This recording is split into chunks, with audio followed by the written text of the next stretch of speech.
Hello everyone, I'm Kazem Meidani. I'm a PhD student at the Department of Mechanical Engineering at Carnegie Mellon University. Today I'm going to talk about our work learning equations of transport phenomena and fluid dynamics from data. This work is supervised by Professor Amir Barati Farimani at Mechanical and Artificial Intelligence Lab at CMU. So first I will start from the background and domain of this work. So partial differential equations, or PDEs, are the governing equations and mathematical models for a lot of scientific phenomena. We can solve the PDEs using analytical, numerical, or even data-driven models. But for the reverse process, the problem that we want to address in this work is that can we find some data-driven technique to find the underlying PDEs from the experimental observations? So the key idea of this work is to find some physically meaningful features from raw spatiotemporal data to direct us to find the mathematical terms and form the PDE. For example, you can see here three different PDEs, which they only differ in one time derivative term in the left-hand side, but the behavior of these PDEs changes significantly. So the question here is that can we extract some physical features to identify the presence of each term in the equation? In the scope of this study, we consider just this general form of the PDEs. The first term is AUTT, the second derivative of the solution U with respect to time. Next one is DUT, next is C Laplacian of U, and the last one is B nabla U. So we have two categories of convection diffusion equations and wave equations for now. So for these 8 equations, 8 PDEs, like here, we generate 384 samples for each of these categories using different coefficients and different boundary conditions. The structure of each sample is like this. So 21 by 21 in a space in X and Y direction, and for 500 time steps. The data is generated using FEM with COMSOL, and then it's post-processed and normalized to the range of 0 and 1. Here are some of the samples of the time series, the post-processed time series for each of the equations. So the first step towards solving this problem is feature extraction. Feature extraction means that we want to find some very low dimensional representation from the raw spatiotemporal data, which is high dimensional, that can express the behavior of the PDE. We break the features into two categories of time derivatives, which are the features that can describe the time-dependent behavior, and spatial derivatives, which can describe the spatial behavior. A good feature should be both useful in our task, which is identifying the terms, and also should be robust enough to generalize to unseen equations. So I'm going to talk about each of these features and why they are useful features. So the first feature is for the time-dependent behavior, we can subtract the consecutive time steps. So consider two time steps, t equal to n and t equal to n plus 1. We can subtract these two frames and average over all the space, so we will get one number. And for each of the time steps, we will have that one number. So we will get a vector of size t minus 1 for the whole sample. We plotted some of the examples for the samples of different PDEs in this plot. For example, we can see that for Laplace equation, which is time independent, we will have always 0 for the time signal. But for diffusion equation, in which the information losses gradually and it goes to the steady state, it smoothly converges to 0. But for wave or damped wave, we have oscillations. On top of that time signal, we can also have the amplitude of the time signal, like here, which is the distance between the lower envelope and the higher envelope at each signal, and also fast Fourier transform, which is the frequency analysis of the signal. So to extract some features from these vectors, like amplitude and FFT, we can find some maximum, like minimum, or some different moments, like average, standard deviation, and skewness of the vectors. The last feature for the time-dependent behavior is this tailored feature for the magnitude of the motion vector.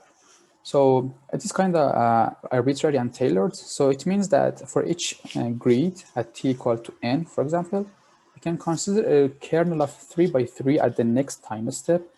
And then we want to find a value, the position of the u in the next time step, which has the closest value of u to the original u in the time step equal to n.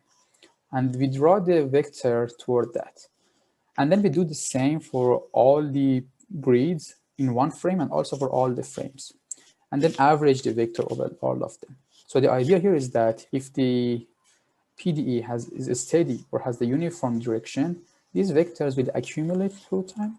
But on the other hand, if the motion is like going back and forth and also it has like oscillating, they will be zero out each other. So here this bar chart shows the average over all the samples for each of these equations. That shows that we can, it is a good feature to help us distinguish between like different equations, like diffusion and wave. This feature is about the spatial derivatives. So this feature helps us to identify if the convection term appears or not. So what is the difference between diffusion and convection? Diffusion is based on the gradient of temperature or concentration in the data. So it depends on the initial and boundary conditions mostly, but convection is kind of external and depends on the coefficient b, vector b of the coefficient. So what we do here is that we find the direction v here, which is the direction for the only diffusion. And then if that, if the changes of the spatial changes in that direction is symmetrical, we can say that, okay, this is only diffusion, or for the convection is very negligible.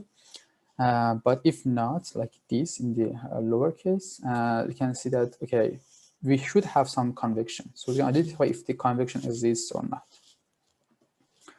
After the features are extracted, we can use some machine learning framework using XGBoost and classifiers to find the building blocks and put them together and form the whole PDE. One of the opportunities that ensemble methods like XGBoost provide us with is the feature importance analysis. So in this case, we can see what features are most helpful, and they have like most information for the very task. For example, for the tasks of finding the time derivatives, like B here and C here, we can see that the most important features are time signal fast Fourier transform, for example, or the signal amplitude, which were the time-dependent features. But for the spatial derivatives, you can see that, for example, the spatial symmetry is the most dominant feature, which is expected. This plot shows the ablation study for the features. So this plot shows that for the high dimensional flattened raw data, the accuracy for the classification is very bad, it's 12%. But by adding the features one by one, we can increase the accuracy until we have almost perfect accuracy with using all the features together. The next experiment is shown in this table here. So at each of these rows in this table shows one experiment in which the specific equation, for example, the first row here shows that this ut minus c Laplacian of u equal to 0 is held out from the training set. So we train the model on all other 7 PDs, and then in the test section, we input the raw data from the equation 1 to the pipeline, and we find the accuracy of the prediction. So the accuracies for each of the tests are written here in the last column, and we can see that 98.70% of average accuracy shows a high accuracy of model in discovering new PDs.